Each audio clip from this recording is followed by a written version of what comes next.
السلام عليكم ورحمة الله وبركاته، إيه الأخبار عاملين إيه؟ يا رب الناس كلها تكون بألف صحة وخير. فاكرين يا جماعة الدرس الأول اتكلمنا فيه عن معنى المايند سيت ويعني إيه أصلا مايند سيت، واتكلمنا كمان عن الفرق ما بين الفيكسد مايند سيت والجروث مايند سيت، وكل ده ناقشناه في الدرس الأول. فلو أنت أول مرة بتشوفنا في سلسلة أو الكورس بتاع It's All About Mindset، فأنا أنصحك بشدة ان انت تشوف الدرس الاول عشان خاطر السلسله دي هي مرتبطه ببعضها، فعشان ما تسقطش منك حاجه او تبقى حاسس انك انت مش واضح لك قوي احنا بنتكلم في ايه في الدرس ده، عشان خاطر تقدر تستفيد من الدرس ده. ولو حابب اصلا تفهم احنا ليه عاملين السلسله دي، فاحنا بمنتهى البساطه هنعيد على سمعكم تاني معلش الجول او الهدف من فكره ال السلسله دي اصلا معموله ليه. زي ما اتكلمنا ان كل الناس اجمعت على فكرة ان النجاح دايما مش بيجي بسبب الذكاء ولا بسبب الفرص،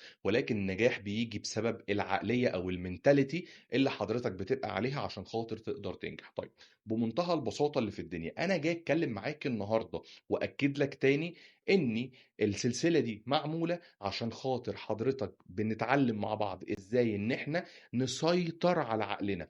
لان احنا لو سيطرنا على عقلنا، حضرتك هيبقى في ايدك المفتاح اللي تقدر من خلاله تحقق كل اللي انت بتتمناه. ليه؟ لان بمنتهى البساطة اللي في الدنيا الشخص اللي بيبقى في ايده المفتاح بتاع عقله ده الشخص اللي بيعرف يتحكم في كل حاجة في حياته، وبيخلي عقله من الاخر كده زي ما احنا سميناه المرة اللي فاتت هو جروث مايند سيت. يعني ايه جروث مايند سيت؟ يعني واحد بيعرف يشوف الفرص، واحد بيتطور. عشان خاطر انقل العقليه بتاعتي من فيكسد مايند سيت لجروث مايند سيت ده موضوع مش سهل، عشان كده احنا عملنا السلسله دي.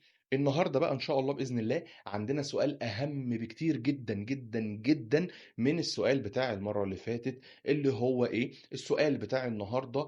انا ازاي اعرف انا من انهي عقليه؟ عقليتي هي جروث مايند سيت ولا عقليتي فيكسد مايند سيت؟ عشان كده الحلقة دي هتبقى عبارة عن اختبار عملي، ومع كل علامة تثبت ان حضرتك جروث او فيكسد هنتكلم ونقيم نفسنا واحدة واحدة، وكمان هنحكي امثلة توضح الصورة. وعاوز اقولك ان انت اللي هتجاوب بنفسك انت اصلا انهي عقلية في الاتنين. عشان كده قبل ما نبدأ الدرس التاني لازم يكون معاك ورقة وقلم ضروري جدا، لان اعتبر نفسك ان احنا هنلعب مع بعض لعبة. اللعبة دي هتبقى جميلة جدا، هتعرفك على نفسك بشكل اكبر بكتير مما انت كنت عليه اصلا. عشان كده لازم يكون معاك ورقة وقلم. الفيديو ده ما تعتبروش سندنج مود انا بتكلم وانت بتسمعني، لا تماما. الفيديو ده هيبقى انا وانت بنتشارك مع بعض سواء في الكومنتس او سواء في الورقة والقلم اللي انت جايبهم عشان خاطر تجاوب على الاسئلة دي عندك، لان في نهاية الفيديو ده هنعمل تقييم مهم جدا، وانت اللي هتقول لي انا كنت كذا ولا كنت كذا. فلو بتسمعني لحد دلوقتي ولسه ما عملتش اشتراك في القناة، اعمل اشتراك في القناة عشان يوصلك كل الدروس اللي جاية، وكمان اعمل لايك عشان خاطر الكلام ده بيفرق جدا جدا في ان المحتوى يوصل لناس تانية غيرك عشان تستفيد هي كمان. يلا بينا نبدأ الدرس التاني بعد الانترو. أنا بعمل اللي بعمله ده علشان أسيب أثر، يمكن كلمة تغير حياة، يمكن لحظة تبني إنسان، والنية دايما رضا ربنا وبس. صدقني لو ما جبتش ورقة وقلم انت هيفوتك كتير جدا، وممكن ما تستفيدش بنسبة 100% اللي المفروض تستفيده في الحلقة دي. عشان كده وقف الفيديو دقيقة واحدة وروح هات ورقة وقلم عشان خاطر نبدأ ان احنا نلعب مع بعض اللعبة اللي اتفقنا عليها، اللي هي هتكون سبب ان شاء الله بإذن الله في تطوير عقلنا بشكل قوي جدا جدا. النهاردة هنبدأ الدرس بحاجة مهمة جدا. اعرف منين او ايه هي العلامات اللي تدل على ان انا فيكسد مايند سيت مش جروث مايند سيت؟ عندنا اربع علامات مهمه جدا جدا جدا هنتكلم عنهم النهارده تثبت ان احنا ناس فيكسد مايند سيت مش ناس جروث مايند سيت، وده مهم جدا ان احنا نعرفه عشان خاطر نعرف نطلع من فكره الفيكسد مايند سيت للجروث مايند سيت. اول علامه الخوف من الفشل. في ناس يا جماعه اول ما بيفشلوا في اي حاجه بيبداوا ان هم ياخدوا قرار بالانسحاب، زي مثلا طالب في كليه شال ماده في ترم ما، قرر ان هو يسيب الكلية خالص عشان خاطر شال مادة معينة.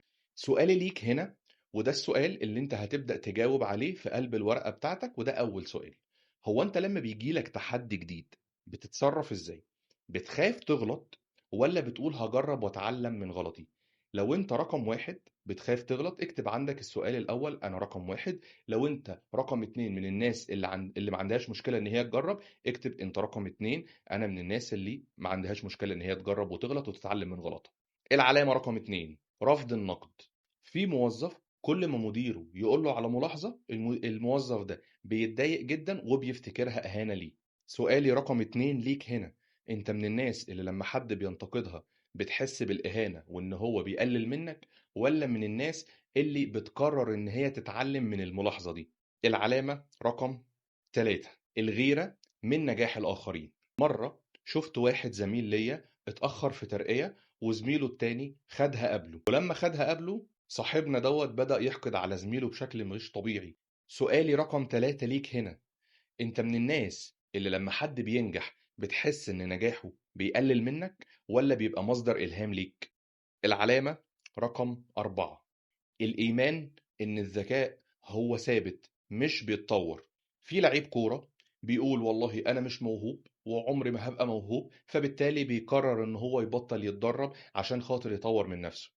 سؤالي ليك هنا وده السؤال رقم 4، هل أنت شايف إن قدراتك ثابتة ولا شايف إن قدراتك ينفع تتطور وتنميها بالمجهود؟ عايزك بقى دلوقتي حالا تكتب في الورقة عندك 4 إجابات للأربع أسئلة دول في العقلية الفيكسد مايند سيت، وتعالى يلا بينا نتنقل للعقلية الجروث مايند سيت والأربع علامات اللي يثبتوا إن أنت جروث مايند سيت. هنا بقى بنتنقل لعلامات الجروث مايند سيت. برضه هنتكلم عن 4 علامات مهمة جدا، وكل علامة هيكون معاها سؤال وتجاوب بإما رقم 1 أو رقم 2. العلامة رقم 1 حب التحديات. في واحد دخل مجال البرمجة وما كانش عنده فيه أي اكسبيرينس بأي شكل من الأشكال، وقرر إن هو يتعلم وخلاص بقى شخص محترف جدا في المجال ده. سؤالي رقم 5 ورقم 1 في العقلية الجروث مايند سيت، انت لما بيطلب منك حاجة انت مش عارفها بتقول مش عارف ومش عاوز، ولا بتقرر انك تتعلم وتجرب؟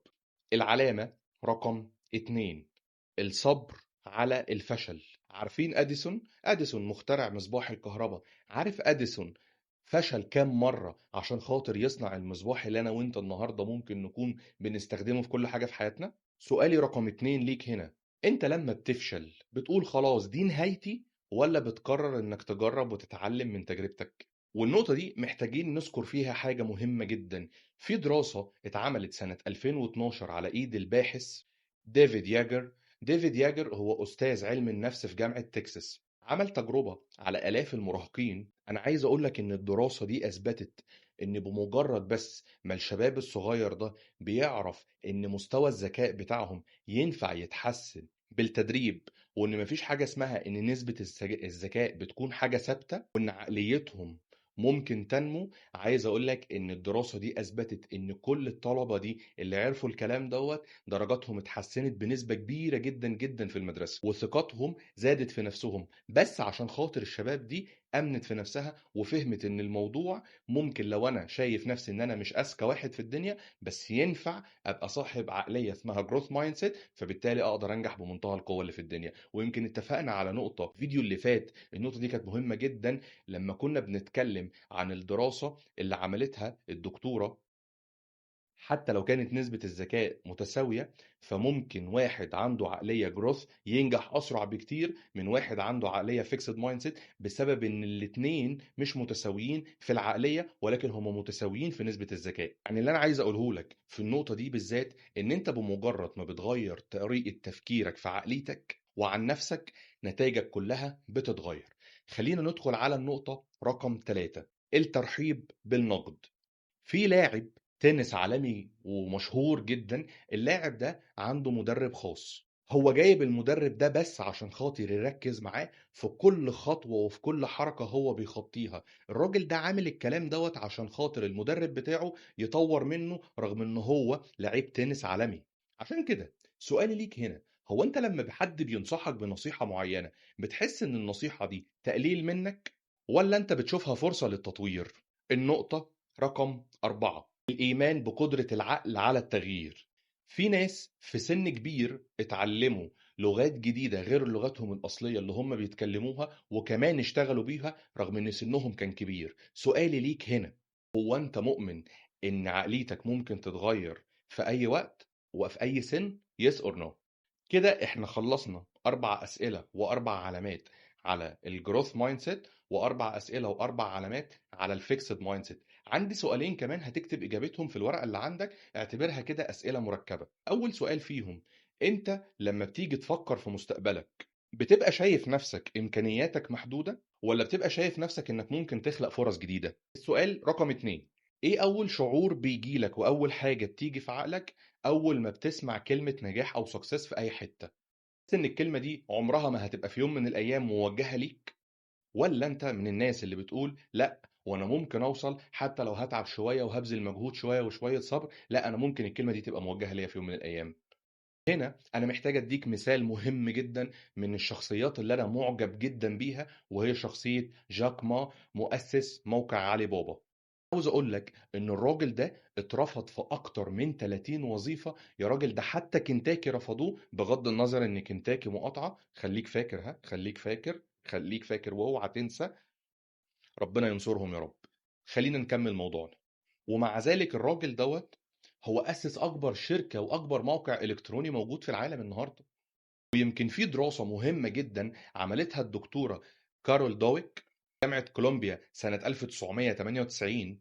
جابوا مجموعتين من الطلبة وادوهم اختبارات.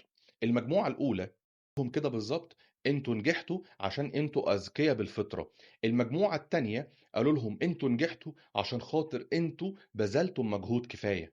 النتيجة ان المجموعة الأولى اللي قالوا لهم انتوا نجحتوا عشان خاطر انتوا أذكياء بالفطرة، أول ما واجهوا صعوبة بدأوا يستسلموا بسرعة جدا. أما المجموعة التانية اللي قالوا لهم انتوا نجحتوا بسبب ان انتوا بذلتم مجهود كفاية، بقوا هم اللي بيتطلعوا على ان هم اللي يقابلوا حاجات أكتر صعوبة من الحاجات أو من الاختبار اللي قابلوه قبل كده. وده يوضح لك فكرة صغيرة جدا عن نفسك ممكن توصلك لحد فين لو صدقتها وخليت عقلك اللاواعي يصدقها عنك. صغيرة ممكن تخلي سلوكك يتغير بالكامل. ويمكن النقطة دي اتكلمنا فيها باستفاضة شوية في الدرس الأول، محتاج ترجع تسمعه. ولو ما عملتش اشتراك لحد دلوقتي انزل اشترك يا راجل كده، واعمل كومنت كده وروق عليا. خلي المحتوى يوصل لناس أكتر بكتير، ينتشر بسرعة. ودلوقتي تقدر تقول إن إحنا جينا للجزء اللي هنجمع فيه الإجابات بتاعتنا. أوكي؟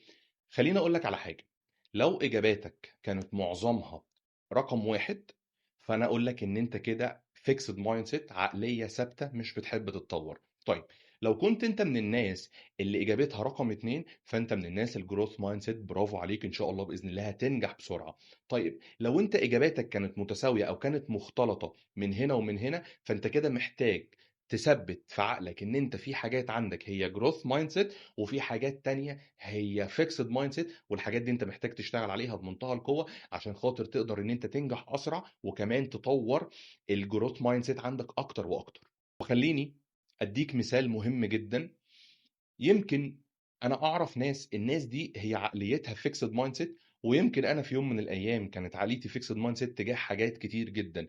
الحاجات دي طول ما كانت عقليتي تجاهها كده، انا فضلت واقف ومتعطل كتير، والناس اللي انا اعرفها برضو فضلوا متعطلين كتير بسبب العقليه الفيكسد مايند سيت. العقليه دي خطر جدا على مستقبلك. العقليه دي كفيله ان هي تدمرك من قبل اصلا ما تقرر ان انت تبدا. وصدقني محدش بيحاول وبيجيب صفر، لان في ناس تانية حاولت وما جابتش صفر. الناس اللي جروث مايند سيت دي الناس اللي انت بتشوفها ناجحه بمنتهى القوه. عشان كده لازم تبقى جروث مايند سيت.